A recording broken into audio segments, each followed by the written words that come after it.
ದೋಸೆ इडली सांबार चटणी चटणी दोसा इडली। यासाठी मी 3 वाट्या तांदूळ आणि 1 वाटी उडदाची डाळ घेतली।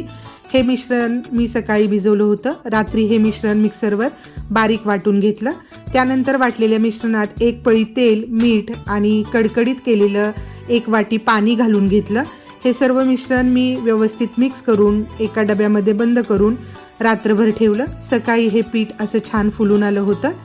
त्यानंतर इडली पात्राला तेल लावून त्यात ते मिश्रण घालून घेतलं आणि इडल्या वाफवायला ठेवल्या। 10 मिनिटं इडल्या वाफवून या अशा प्रकारे इडल्या तयार झाल्या। त्यानंतर मी सांबार करण्यासाठी कुकरमध्ये अर्धी वाटी तुरीची डाळ घेतली। त्यात बटाटा, टोमॅटो, कांदा, शेवगा आणि वांग्याच्या फोडी घालून हळद मीठ घालून ही डाळ शिजवून घेतली। त्यानंतर शिजल्यावर शेवग्याच्या शेंगा बाजूला काढून बाकीची डाळ वाटून घेतली। एका पातेल्यात तेल टाकून त्यात हिंग, मोहरी, जिरे, कढीपत्ता घालून लाल तिखट, सांबर मसाला घालून शिजवलेली डाळ घालून घेतली। यात थोडं पाणी घालून वरून गूळ, कोथिंबीर, चिंच आणि मीठ घालून घेतलं आणि सांबर तयार केलं। चटणीसाठी मी एका मिक्सरच्या भांड्यात अर्धा नारळाचे काप घेतले।